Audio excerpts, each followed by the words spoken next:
प्रिय विद्यार्थियों, मैं संजय कुमार। आज हम लोग देखेंगे जनन स्वास्थ्य का जो दूसरा भाग है, जनसंख्या विस्फोट क्या है, जनसंख्या विस्फोट के क्या कारण हैं, जनसंख्या विस्फोट के क्या परिणाम हैं, कॉन्सिक्वेंसेस है, और इसका नियंत्रण कैसे किया जा सकता है। तो यह जो प्रश्न है जनसंख्या विस्फोट, तो इधर बेहतर जीवन दशाओं एवं व्यापक स्वास्थ्य सुविधाओं के कारण जनसंख्या विस्फोट बढ़ी है, यानी बस जनसंख्या विस्फोट हुआ है। कहने का अर्थ है कि बेहतर फैसिलिटी मिलता है हम लोगों को इधर।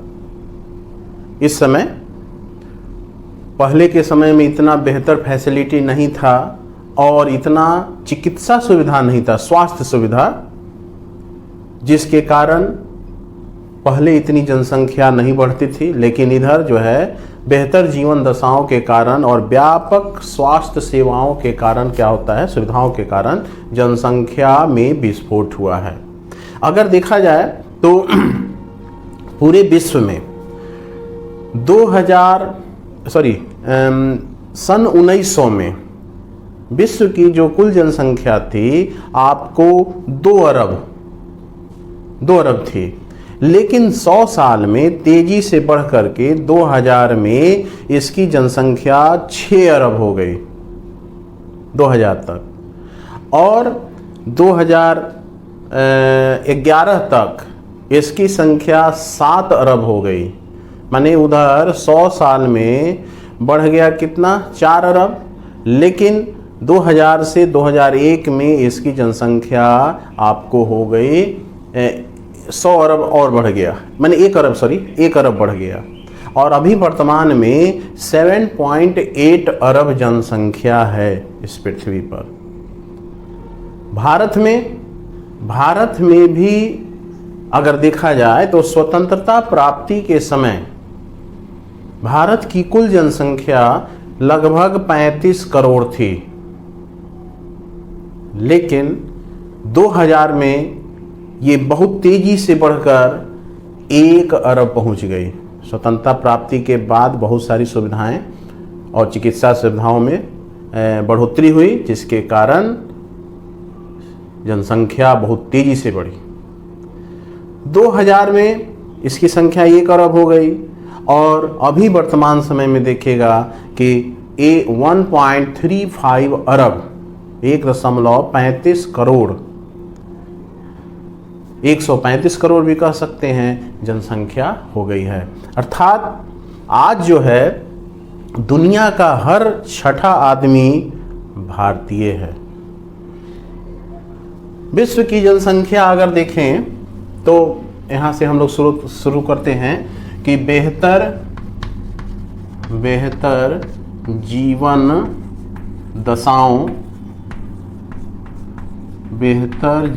दशाओं एवं जो व्यापक स्वास्थ्य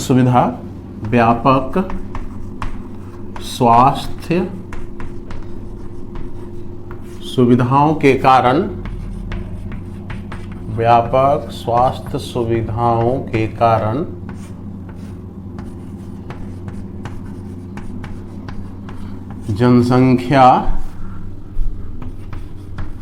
जनसंख्या में तीव्र गति से वृद्धि होती है या हुई है। जनसंख्या में तीव्र गति से वृद्धि हुई है, जिसका आप अवलोकन कर सकते हैं। अवलोकन में है कि जैसे पहला अवलोकन हम देखें कि विश्व का जनसंख्या का अवलोकन करें।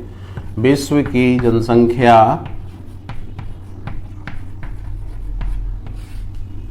जो जनसंख्या थी आपको 1900 में कितना थी, 2 अरब। विश्व की जनसंख्या सन 1900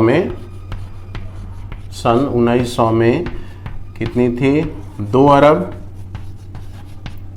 2 अरब थी, जो तेजी से बढ़कर तीव्र गति से बढ़कर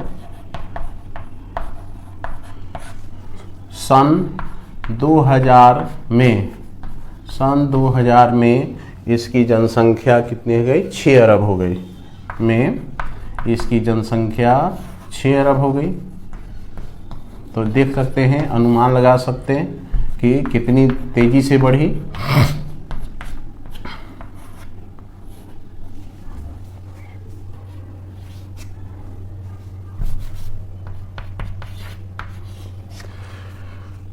उसके बाद इसमें वर्तमान में, ये तो हो गया फर्स्ट पॉइंट। सेकेंड पॉइंट है कि 2000 हो गया, उसके बाद 2011 में इसकी जनसंख्या विश्व की कितनी हो गई? 7 अरब हो गई। 7 अरब हो गई। और वर्तमान समय में इसकी जनसंख्या आपको 7.8 अरब है। देख सकते हैं विश्व की जनसंख्या इस ग्राफ में दिखाया गया है कि आपको चाइना में 19.4% है, भारत में 17.5% है, बाकी अन्य में 4.5% है यूनाइटेड स्टेट का। उसके बाद आपको दूसरे जो देश हैं और बाकी अन्य देशों में जो है आपको शेष भाग में है, और अन्य देशों में आपको 41.6% है। तो देख रहे हैं बहुत तेज़ी से जनसंख्या बढ़ी है। दूसरा एग्जाम्पल आप भारत में ले लीजिए। भारत की जनसंख्या 1947 का मतलब हो गया स्वतंत्रता प्राप्ति के समय भारत की जनसंख्या कितनी थी? 35 करोड़। और ये आपको बढ़ करके तीव्र गति से बढ़ा, ये भी बढ़ा तीव्र गति से बढ़कर भारत की जनसंख्या आपको पहुंच गई कितना? 2000 में 1 अरब। सन 2000 में हो गई 1 अरब। और अभी देख रहे हैं कि वर्तमान समय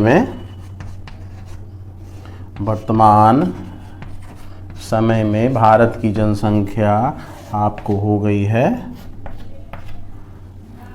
1.35 अरब।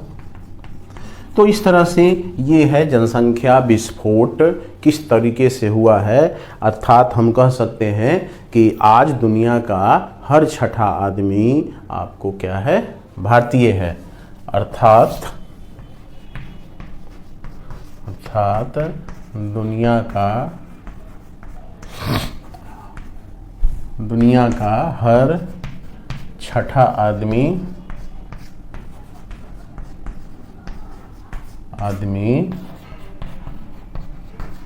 भारतीय है। अब हम लोग देखते हैं कि इसका जनसंख्या विस्फोट के क्या कारण हैं, क्यों तेजी से ये जनसंख्या बढ़ रही है।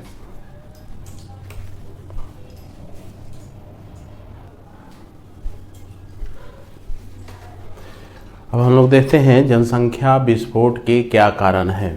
तो पहला है जनसंख्या विस्फोट के कारण में कि जो मृत्यु दर है, मृत्यु दर में कमी आया है। मृत्यु दर में कमी। अब इसमें मृत्यु दर में कमी, क्यों मृत्यु दर में कमी आया है? डेथ रेट जो है, जो डेथ रेट का प्रतिशत है वो कम क्यों हुआ है? तो वह भी बोले हैं कि बेहतर स्वास्थ्य सुविधाओं के कारण मृत्यु दर में तीव्र गिरावट आई है, जिससे जो मातृ मृत्यु दर है यानी मैटरनल मॉर्टिलिटी रेट, मदर, और जो शिशु मृत्यु दर है यानी इन्फेंट मॉर्टिलिटी रेट, उसमें भी कमी आई है, जनरल भी कमी आई है, जिसके कारण क्या हुआ है कि जो जनन आयु के जो लोग होते हैं उनकी संख्या बढ़ गई है। तो मृत्यु दर में कमी हुई है, क्यों कि बेहतर चिकित्सा सुविधाओं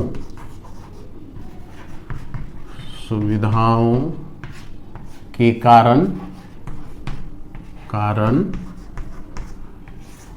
लोगों का मृत्यु दर में कमी हुई है। और साथ में क्या हुआ है, साथ में मातृत्व मृत्यु दर यानी जो प्रेग्नेंट मदर होती हैं उनका, एवं शिशु मृत्यु दर, इन्फेंट शिशु मृत्यु दर में कमी हुई है। और जिसके कारण क्या हुआ है कि जो जनन क्षमता वाले जो आयु के लोग हैं इनकी संख्या में वृद्धि हो गई है। दूसरा क्या हुआ है कि जन्म दर में वृद्धि, जन्म दर, बर्थ रेट, डेथ रेट कम गया, जन्म दर बढ़ गया, जन्म दर में वृद्धि। तो जो जन्म दर में वृद्धि हुई है कि जो हम लोग देखे हैं कि जनन एवं बाल स्वास्थ्य सेवा कार्यक्रम के माध्यम से जो कार्यक्रम चलाए जाते हैं उसमें जनसंख्या वृद्धि के दर में कमी तो की है, लेकिन यह कमी नाम मात्र की है। जो जनन एवं बाल स्वास्थ्य सेवा कार्यक्रम है, तो यहाँ पर क्या है इसमें कि जनन एवं बाल स्वास्थ्य सेवा कार्यक्रम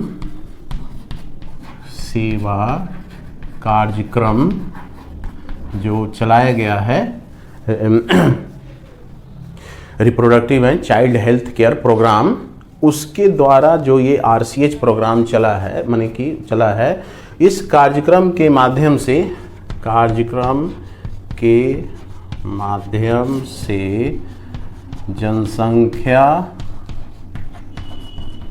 जनसंख्या वृद्धि के दर में कमी तो आई है, लेकिन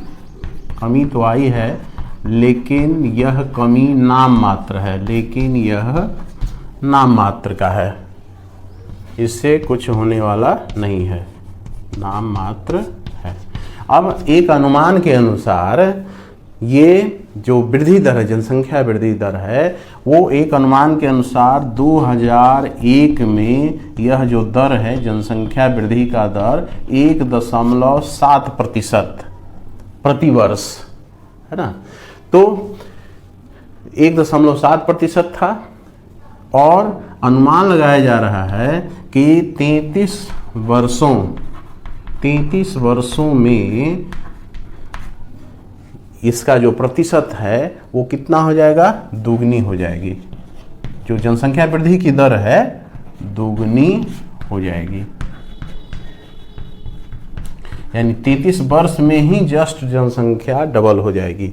यह क्या है, जनसंख्या दर है, जनसंख्या दर ये है। जनसंख्या दर 2001 में 1.7% था और ये अनुमान लगाया जा रहा है कि 33 वर्षों में इसकी संख्या डबल हो जाएगी।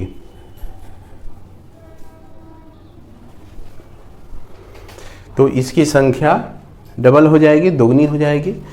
अब कहता है कि इसमें और क्या कारण है। ये तो हो गया मृत्यु दर में कमी, जन्म दर में वृद्धि। तीसरा कारण है कि आजकल अकाल कम हुआ पड़ता है। तो अकाल में कमी, अकाल में कमी होने से क्या होता है कि मृत्यु दर क्या हो जाएगा, कम जाएगा।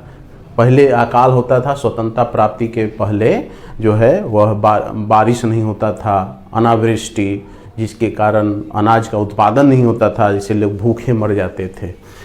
उसके बाद है चौथा कारण है महामारी में कमी, महामारी में कमी।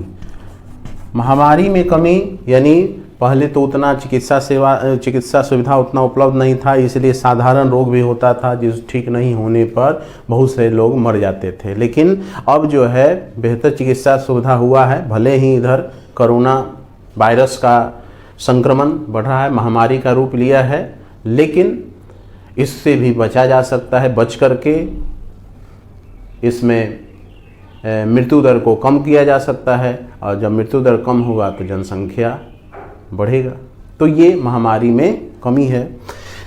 पांचवा पॉइंट है कम उम्र में विवाह। ये कारण है कम उम्र में विवाह। कम उम्र में विवाह होने से भी क्या होता है, जनसंख्या बहुत तेज़ी से बढ़ती है। उसके बाद शिक्षा में कमी। कैसी शिक्षा? जनन स्वास्थ्य संबंधित शिक्षा, यानी किस तरह का ये जनन स्वास्थ्य संबंधित शिक्षा में कमी, शिक्षा में कमी। तो गर्भ निरोधक उपाय की जानकारी नहीं होने से भी क्या होता है, जनसंख्या बढ़ जाती है। उसके बाद क्या है, कुछ धार्मिक विश्वास है, कुछ लोगों में धार्मिक विश्वास है, जिसके कारण है कि जितना ये संतान जो होती है भगवान का देन होता है, ईश्वर का देन होता है, अल्लाह का देन होता है, जिसके कारण लोगों में क्या होता है कि जनसंख्या को नियंत्रित करने का साहस नहीं होता है, जिसके कारण आपको ये धार्मिक विश्वास हो गया। उसके बाद कुछ लोग चाहते हैं कि जितना लाठी होगा घर में उतना अच्छा है, और उतना ही बाल श्रमिक के रूप में उनका उपयोग किया जाएगा। तो बाल श्रमिक इत्यादि के रूप में इसका उपयोग होता है।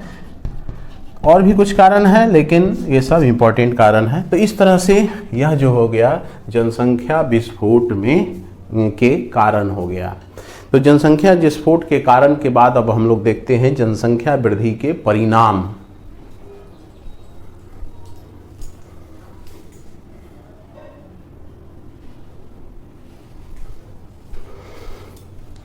तो हम लोग देखते हैं जनसंख्या विस्फोट के क्या कारण हैं, सॉरी क्या परिणाम है। कारण तो देख लिए। तो जनसंख्या विस्फोट के परिणाम जानना जरूरी है। जब तक परिणाम न जानेंगे तब तक जनसंख्या वृद्धि के बारे में, उसके कमी करने के बारे में सोच नहीं सकते हैं। तो परिणाम क्या है कि जो मूलभूत आवश्यकता होती है उसका नितांत अभाव हो सकता है या हो रहा है। जैसे मूलभूत आवश्यकता क्या है, अन्न वस्त्र और आवास, भोजन वस्त्र और आवास, ये सब जो है मनुष्य की मूलभूत आवश्यकता है, बाकी सब तो है ही। तो इसमें क्या होता है कि मूलभूत आवश्यकताएं जो होती है, मूलभूत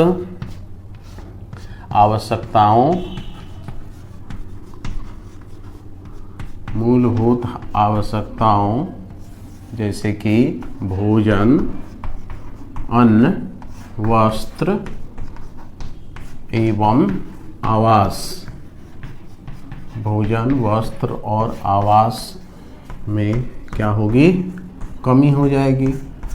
इसी के लिए मारामारी होगा, हो सकता है, कमी हो सकता है। तो यहाँ पर कमी हो सकता है। उसके बाद क्या हो जाएगा, दूसरा पॉइंट, गरीबी, पॉवर्टी, गरीबी बढ़ेगी, गरीबी रेखा से नीचे जीवन यापन करने वालों की संख्या बढ़ेगी। उसके बाद क्या हो जाएगा कि रोजगार की कमी हो जाएगी, तो ये बेरोजगारी बढ़ेगी, अनएम्प्लॉयमेंट बढ़ेगी, बेरोजगारी बढ़ेगी। उसके बाद क्या होता है कि आवास कमी होगी तो झुग्गी झोपड़ियाँ जो होंगी उसका विस्तार होगा, उसका निर्माण होगा। स्लम्स, झुग्गी झोपड़ियों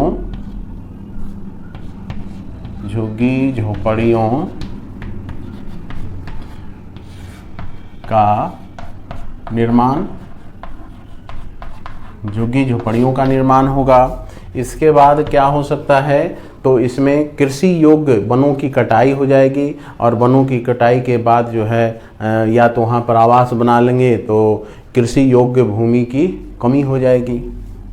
कृषि आजकल भी देखते हैं कि वनों को काट करके या जहाँ पहले खेती होता था वहाँ पर लोग मकान आवास बना ले रहे हैं, जिसके कारण धीरे धीरे ये जो है तो कृषि योग्य भूमि की कमी हो जाएगी।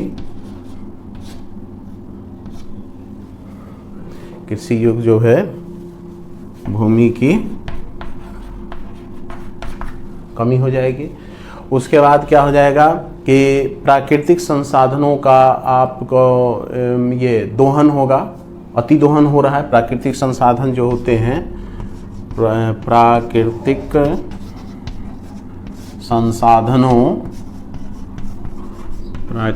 संसाधनों का अति दोहन,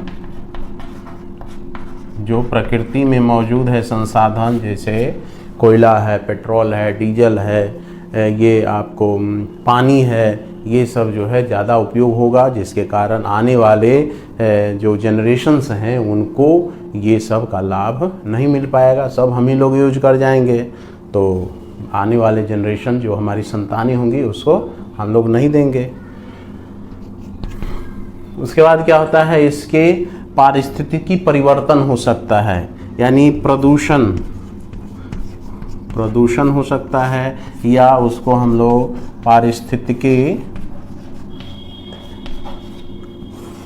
पारिस्थितिकी जो है इसमें क्या होता है, परिवर्तन हो सकता है। जलवायु परिवर्तन उसको कह सकते हैं, जलवायु परिवर्तन हो सकता है। जलवायु परिवर्तन ये सब हो सकता है। तो ये आपका जनसंख्या विस्फोट के परिणाम है। अब हम लोग देखेंगे इसके नियंत्रण करने के लिए क्या उपाय किए जा सकते हैं।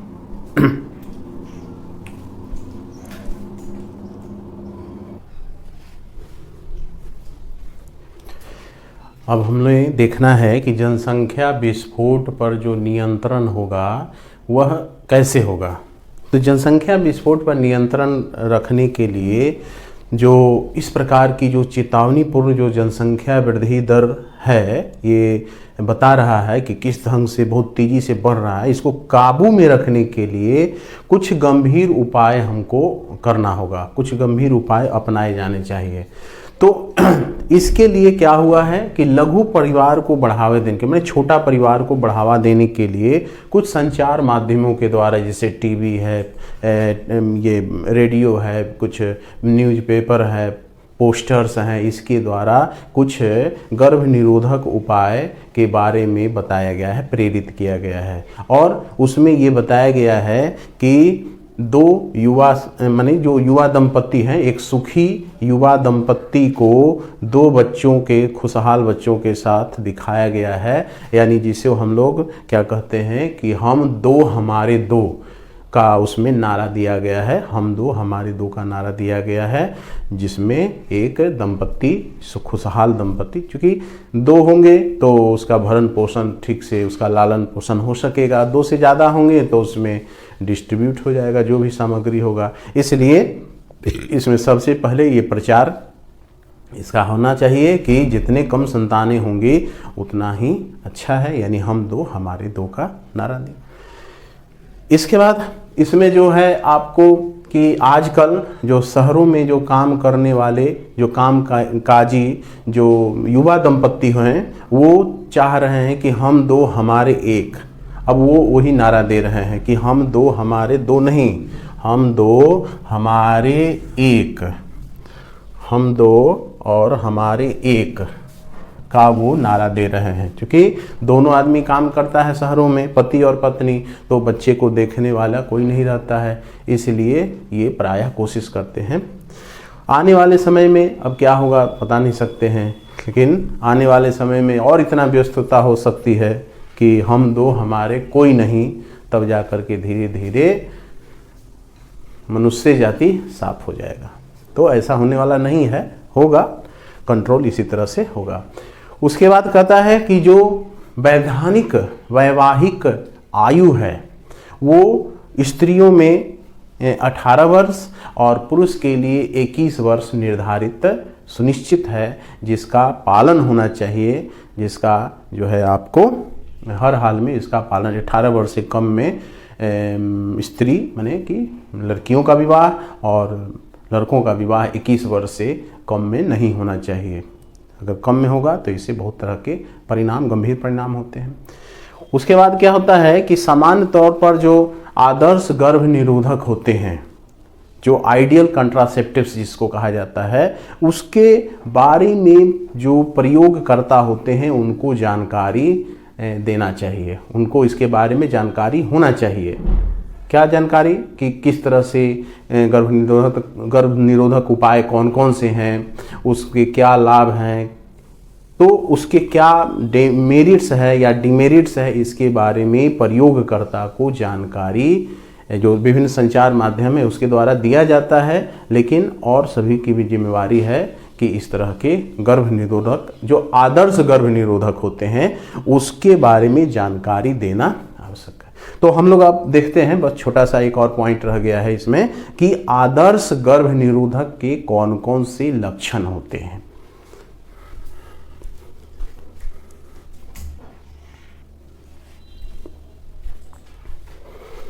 अब हम लोग देखेंगे कि आदर्श गर्भ निरोधक के कौन कौन से लक्षण होते हैं, कौन कौन से कैरेक्टरिस्टिक्स होते हैं।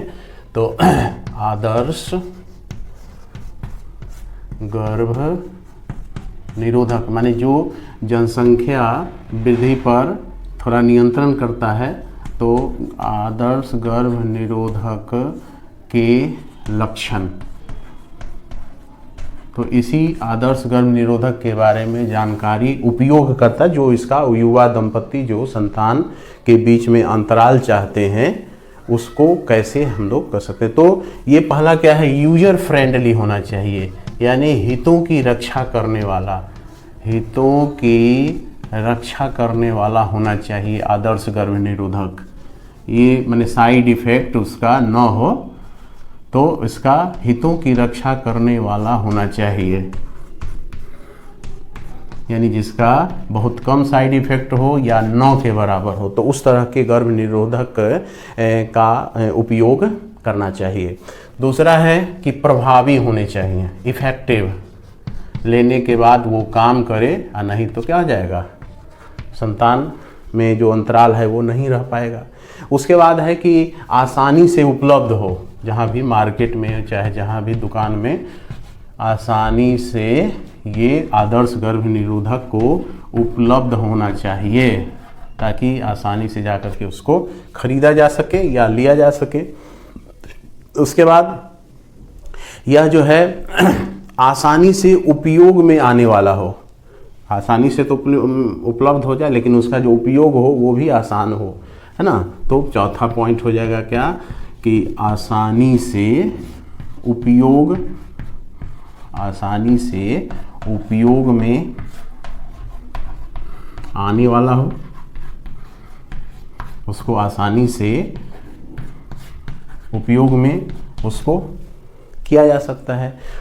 उसके बाद क्या होता है कि इस सब जो है गर्भ निरोधक उपाय, इसको लेने पर उसके कामेच्छा जो होती है या उसके प्रेरणा, डिजायर या मैथुन में वो बाधक ना हो। नहीं तो लेने के बाद क्या होता है कि कामेच्छा खत्म हो जाती है, जिससे वो मैथुन क्रिया नहीं कर पाते हैं। तो ये क्या होता है कि कामेच्छा में कमी करने वाला नहीं हो, या जो प्रेरणा है, या जो ये क्या होते हैं मैथुन एवं मैथुन क्रिया में बाधक न बनने वाला हो, मैथुन क्रिया मैथुन क्रिया में बाधक न हो, मैथुन क्रिया में बाधक न हो। तो इस तरह से ये जो है आदर्श गर्भ निरोधक के लक्षण होते हैं, जिसको उपयोग करने वाले को इसकी लेने की सलाह दी जाती है। नेक्स्ट क्लास में हम लोग देखेंगे कि जो ये गर्भ निरोधक है वो कितने प्रकार के होते हैं और उसका क्या उपयोग है और उसके क्या काम है, माने उपयोग है, उसको कैसे लेना है। ठीक, तो ये वीडियो समाप्त हो गया। वीडियो तो अच्छा लग ही रहा होगा, तो थोड़ा सा एक लाइक का बटन दबा दीजिए, हल्का सा टच कर देना है, और बेल कॉन दबा दीजिएगा इसका, तो तुरंत नया नया वीडियो जो है, और भी अच्छे अच्छे वीडियो आने वाले हैं इसके, जो आपको मिलते रहेगा, जो आपको परीक्षा में उपयोगी होगा। ठीक।